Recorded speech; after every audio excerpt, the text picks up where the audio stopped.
तो दोस्तों आपने हाल ही में सुना होगा कि जो न्यूलिथिक एज जो है वो रिसेंटली न्यूज में रहा है, क्योंकि जो बल्लारी डिस्ट्रिक्ट ऑफ कर्नाटका है वहाँ पे ह्यूमन बरियल्स के जो नया सबूत है वो यूएस के कुछ लोगों को मिले हैं, मतलब जो लोग एक्सकेवेशन करते हैं।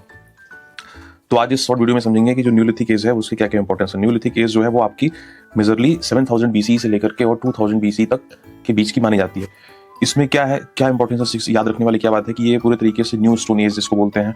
इसके साथ ही साथ ये जो है फूड गैदरिंग से लेकर के फूड प्रोडक्शन की तरफ एक ट्रांजिशन फेज रहा है, इस वजह से न्यूलिथिक एज को हम याद रखते हैं। और इसके अलावा इसमें एग्रीकल्चर को बढ़ चढ़ के बड़े तौर पे इसको किया गया, जिसमें वीट, बार्ली, राइस और मिलेट्स उगाए जाते थे। एनिमल डोमेस्टिकेशन स्टार्ट हो गया था यहाँ पे, जिसमें कैटल, सीप और गोट को लोग पालते थे।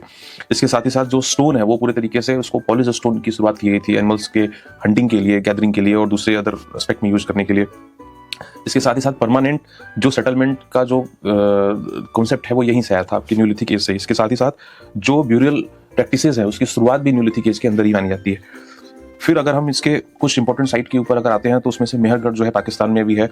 7000 BC से पहले भी जो वहाँ पे स्टेब्लिश था वो सबसे ओल्डेस्ट मानते हैं एक तरीके से। फिर बुरजहोम और गुफकाल जो है वो कश्मीर के अंदर भी है, चिरांड बिहार में है। फिर उसके साथ बेलम वैली जो है वो यूपी के अंदर है। एग्रीकल्चरल स्पॉट था न्यूलिथिक एज के अंदर। साउथ इंडिया में भी 4-5 ऐसे स्पॉट्स हैं जो आप जाकर के देख सकते हैं, और आप कमेंट सेक्शन में इसको ड्रॉप करके जरूर बताइए।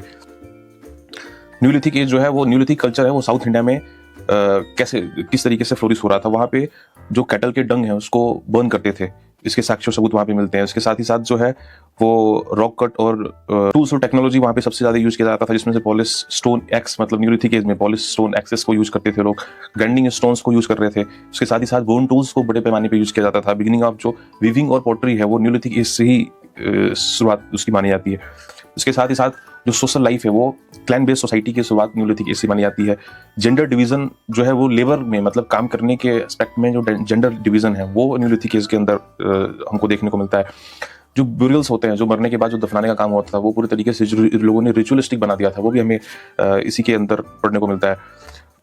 इसके साथ ही साथ इसके इंपॉर्टेंस जो है यूपीएससी ओरिएंटेड वो ये है कि फाउंडेशन ऑफ जो सिविलाइजेशन है वो हमें न्यूलिथिक एज के अंदर देखने को मिलता है। सरप्लस फूड को लोगों ने फिर बाद में ट्रेड और ट्रेड से फिर सोशल स्ट्रेटिफिकेशन की तरफ लेकर जाने में ये जो पूरा एक जोन है, जो एक पूरा एक ट्रांजिशन है, वो हम इस फेज में पढ़ते हैं।